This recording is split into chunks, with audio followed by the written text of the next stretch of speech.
Bonsoir, chers téléspectateurs. Heureuse celle qui a su surmonter les difficultés de la vie pour garder son espoir et sa joie. Parvenue à l'âge respectable de 86 ans et plus, Madame Georges Héroux coule des jours paisibles au foyer Albert Dumont. Elle accepte de partager son vécu avec ses visiteurs. Elle apprécie beaucoup leurs moindres gestes d'attention parce qu'elle est toute ouverte à tous. Bonsoir et bienvenue, chère madame, à l'émission « Quand le passé se fait présent ». Ça va comme ça? Veuillez nous faire connaître votre lieu de naissance. Le 19 juin, en 1904. Oui. À quel endroit êtes-vous né? À Saint-Louis-de-France, dans le rang Sainte-Marguerite, en face des carrières de Saint-Maurice. Oui. Autrefois, c'était les Fourneaux à Chaux. Qu'il y avait là, hein? Alors, cette paroisse là, de Saint-Louis-de-France, est-ce qu'elle est à peu près de votre âge? Elle a même à peu près, je suis presque une des premières qui a été baptisée à l'église de Saint-Louis-de-France, et l'église était toute neuve dans le temps. Ah bon, c'est bien. Et quel prénom est-ce qu'on vous a donné? On m'a donné Marie-Alice Germaine. Pourquoi est-ce qu'on vous a appelé Germaine? Bien, je ne sais pas, c'est eux autres qui m'ont donné ce nom-là, ils ne me l'ont pas demandé. Non?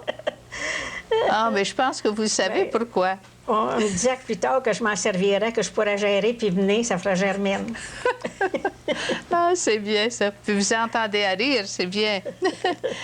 Est-ce que votre père, vous dites qu'il y avait une carrière là, chez vous, est-ce que votre père a exploité cette carrière-là? Ah oui, il a exploité ça. C'est-à-dire, c'était le gouvernement qui donnait une terre aux plus vieux d'une famille dans le temps.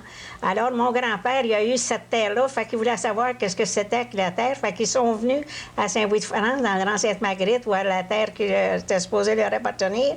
Et puis là, bien, ils ont fait un feu avec la pierre, fait que la pierre est venue blanche. Alors, ils ont envoyé ça au gouvernement, puis on leur a dit que c'était de la chaux, de la pierre à chaux. Fait qu'ils leur ont dit comment exploiter ça. Alors, ils ont fait comme une fournaise, là, et puis ils mettaient la pierre au-dessus en faisant comme une voûte, là. Et puis, ils chauffaient ça toute la nuit pour que la pierre puisse blanchir. Le lendemain, ils la laissaient refroidir, puis après ça, ils allaient la vendre aux commandes. C'est bien, c'est intéressant, ça. Et le frère de votre père, ben oui. est-ce qu'il y avait une grande famille? Il a exploité ça avec mon père, mais mon père était pas trop en santé, puis il voulait s'en venir aux Trois-Rivières. Alors, en 1908, on s'est envenu à Trois-Rivières l'année du feu. Et puis là où il y a le monument Sacré-Cœur, c'était l'église de la paroisse. Puis quand on est arrivé, elle était en feu. Puis c'était le frère de ma mère qui était curé là. Oui. Et puis, il y a beaucoup de maisons dans le temps qui passent au feu. Naturellement, c'est un grand, grand feu. Alors, ma sœur a mis un crucifix sur notre maison qui était en bois. Et puis, elle n'a pas passé au feu. Mais on avait un Anglais au Jésus, M. Baptiste, qui avait, là, ce qui était l'unité sanitaire, là, sa maison était en bois. Fait qu'il est venu demander à ma sœur, donne-moi donc une croix comme tu as, là, si tu as mis sur ta maison, je voudrais bien pas que ma maison passe au feu. Puis elle n'a pas passé au feu. Mais son frère, qui était de l'autre côté de la rue, lui, sa maison a passé au feu. Bon. On était entourés de feu. Ah oui, c'était un désastre terrible hein, pour Trois-Rivières. C'était bien triste dans cette secousse-là.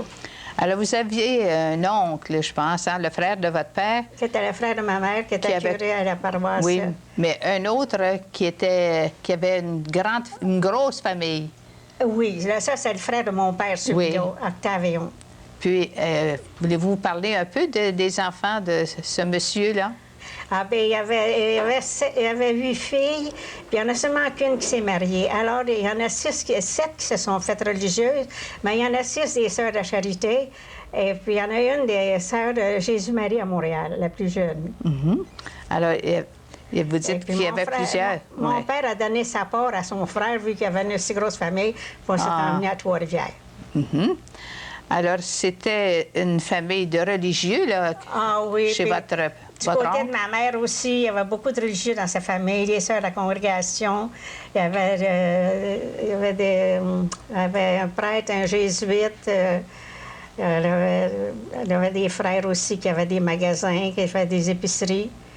Et puis après ça, oui, c'était... Tout le monde était bien placé pour Oui. réussir sa vie, hein? Oui. Alors, je peux dire, moi, que je connais très bien les sœurs Éon, là, les 6 sœurs Éon de Ben notre oui, communauté. oui. Il y en a encore une avec nous, là, Oui. ici au Cap-de-la-Madeleine. Oui, Thérèse. Thérèse, c'est ça. Ça va lui faire plaisir de s'entendre nommer parce qu'elle s'intéressait à votre programme. Bien, Elle oui. m'a demandé quand est-ce que ça passerait. Bien gentil. Oui. Alors, ce fameux four à chaud, est-ce que ça a duré longtemps? Est-ce que c'était vendu à quelqu'un? Bien, moi, je ne peux pas dire à quelle année que ça a commencé, mais je sais que mon père s'est marié en 1890, je pense. Et puis, là, mon grand-père l'avait déjà la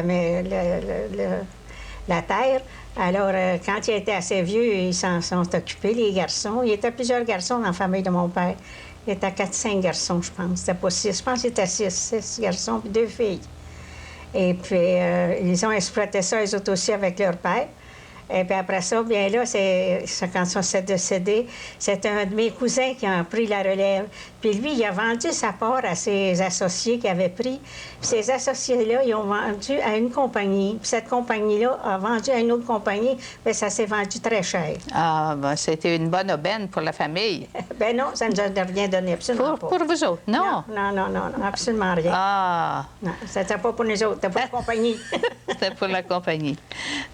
Alors, vous aviez quand même un frère du côté de votre mère qui était très en moyen. Oui. Et puis là, il a aidé sa sœur, Mathilde Leduc, à construire une communauté à Saint-Grégoire. Et puis, ils étaient 4 fondatrices. Oui. Il y avait Julie Éon, il y avait Mathilde Leduc, Julie Éon, une demoiselle Bisson, puis une demoiselle Bélan. Elle était 4 fondatrices et sœurs de l'Assomption à Nicolette. Pas à Nicolette, mais à Saint-Grégoire que ça Saint-Grégoire, ça commence. Oui, c'est bien ça. Alors, les sœurs de l'Assomption sont des sœurs enseignantes, surtout. Oui, hein? justement. Puis c'était pour avoir des maîtresses d'école qui Oui. fondaient cette communauté-là. Comme moi, hein? la plus jeune de mes filles a fait son cours là, Claire.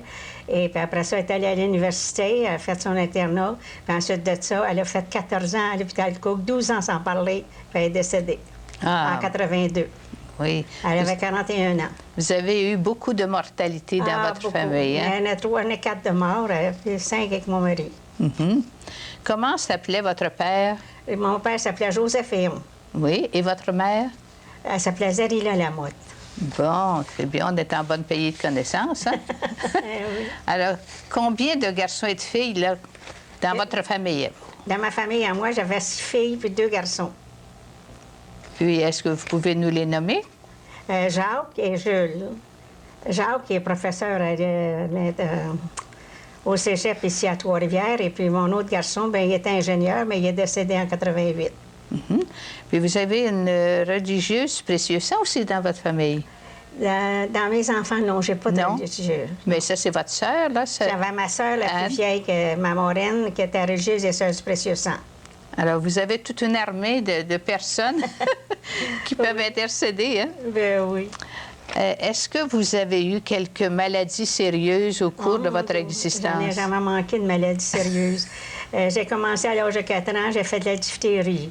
Ensuite, à 33 ans, j'ai fait une pneumonie double, puis j'étais enceinte. Et puis, en 51, j'ai été opérée. Et puis là, ça m'a pris 2 transfusions de sang pour reprendre ma vie.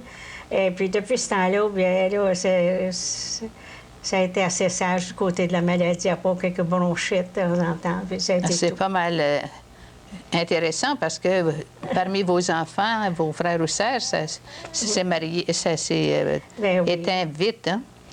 Oui. La plus vieille, Pauline, est mariée avec Guy Roy, c'est un commis voyageur en pharmacie. Et puis là, ensuite, c'est Paulette Denise qui est mariée avec le docteur André Desaulniers. Ensuite, Louise a marié M. Doucette, Édouard Doucette, travaillait à la Westinghouse, c'était un patron. Et puis après ça, Lucille, elle a marié un musicien qui était du 22e à Québec, et puis il était compositeur aussi. Et puis, elle est devenue veuve en 80. Elle a fait enterrer ici à Trois-Rivières avec tout un beau service. Tout était très beau. On avait des fanfares, on avait des bons soldats. Je vous assure que c'était quelque chose. Alors, vous avez une famille de marque? Et puis ensuite, les autres, il y a Louise, elle allait rentrer à l'hôpital Cook en 1979, puis elle est là depuis ce temps-là. Comme malade? Elle fait de la sclérose en plaques. Ah, mon Dieu, mon Dieu, mon Dieu. Alors, est-ce quand vous étiez jeune, là, vous étiez à 4 ans, j'ai commencé à être malade, vous êtes resté un peu à la maison, mais on vous a placé dans des institutions, je pense, hein? Qui ça? Vous-même, là, vous êtes allé chez les Ursulines? Ah oui, j'ai été pensionnaire chez les Ursulines, puis ensuite j'ai été pensionnaire à Yamachiche aussi. Ah! Ben, c'est ça, la congrégation. Oui. Vous avez aimé être pensionnaire?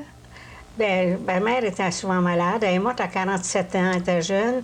La veille de sa fête, personne ne marchait le 27 novembre, puis le 28, elle avait 48 ans. Ah, mon Dieu. Elle est morte très jeune, hein? 1913. Est-ce que vous avez obtenu des grands diplômes, là, quand vous étiez pensionnaire? Oh, ça allait assez bien, mais j'étais bien malade. J'avais toujours mal aux oreilles à cause de la diphtérie que j'avais faite. Les oreilles m'aboutissaient à tout bout de champ. Ah! Et puis, à fin de compte, j'ai fini par me débarrasser de ça seulement qu'en 1960. Quelqu'un, un médecin, a trouvé la cause de cette maladie-là? Ah, c'était la diphtérie qui m'occasionnait ce trouble-là. Alors, vous êtes... votre père, est-ce qu'il a vécu longtemps, votre père? Mon père, il est mort en 1937, dans le mois de décembre, le 21 décembre. Vous avez une mémoire prodigieuse. Vous avez une belle mémoire, hein? Tout à rappeler ça. Mais votre mère, vous avez dit, elle est morte jeune, elle aussi. Alors, est-ce que votre père s'est remarié? Mon père s'est remarié en 1915, mais en 1918, ma belle-mère a eu un bébé, un enfant, un garçon. Et puis là, il y avait une garde malade qui était venue prendre soin d'elle, mais vu que c'était dans le temps de la grippe espagnole, elle a tombé malade de la grippe espagnole. Elle s'est en allée chez elle, puis elle est décédée. Et puis moi, ben j'ai pris la relève. Là, c'est là que j'ai appris à être maîtresse de maison puis d'avoir soin de bébé. On vous dit, là, j'avais de l'occupation. Alors, là, vous portiez votre nom, là, gérer, mener. Oui. C'est bien. Alors, vous aviez commencé jeune, comme Bien, ça, oui. là, à tenir maison, hein? Oui. Et en 1927... En 1927, là, je me suis mariée le 25 avril 1927. Oui. Alors, vous avez réalisé un grand rêve. Où Ben, vous êtes-vous mariée? Oui, c'était la tante de mon mari qui me l'avait présenté en 26, puis en 27, on s'est mariés le 25 avril. On est allé aux États-Unis pendant un voyage de noces d'un mois. Je suis sûr que quand on est revenu, le monde n'avait pas une belle façon. Il aurait voulu nous voir avant. Vous laissiez tout à la charge des autres. Ah, des jeunes, hein? Des jeunes. Alors, dans quelle église est-ce que vous avez été... Bien, aux vous êtes mariée, là? On est allé à Southbridge pour commencer parce que là, j'avais un oncle et une tante qui étaient là. Ensuite de ça, bien, on a été à Springfield, Worcester. Et puis, on a fait quelques endroits dans les États-Unis, tout ça. J'ai trouvé ça bien intéressant. Mais pendant ce temps-là, le temps passait, puis on est arrivé pas mal en retard à la maison. Le ménage n'avait pas eu le temps de se faire. Et qui a béni votre mariage? C'était le frère de ma mère, l'abbé Léon Lamotte. Oui. Oui. Et puis, il a fait les baptêmes de mes enfants jusqu'à Denise, qui a baptisé. Après ça, en 1931, il est parti, il s'est en allé en France pour étudier, pour être prêtre de la fraternité sacerdotale. Il avait 74 ans. Puis quand il a eu 78 ans, là, son cours était fait, il l'a envoyé à Lyon, en France, pour prendre un poste de supérieur. Et puis en prenant son sac là, sur la tablette du train, il est tombé mort dans le train. Oh. Fait qu'ils l'ont enterré à Lyon. On n'a jamais entendu parler. Non, j'imagine, hein? Votre voyage de noces, là... vous l'avez un petit peu payé après, hein? Ah oui. Où est-ce que vous êtes demeuré après ça? On a demeuré sur la rue Badou, autrefois Trois-Rivières, là. On a resté là 3 ans. Après ça, j'ai déménagé sur la rue Saint-Pierre, près de l'Académie de la Salle. Là, j'ai fait 33 ans. J'ai parti de là, je m'en suis en allée sur le boulevard Mauricien, là, j'ai fait 12 ans. 13 ans presque. Et puis ensuite de ça, je suis revenue à Trois-Rivières sur la rue Jardin.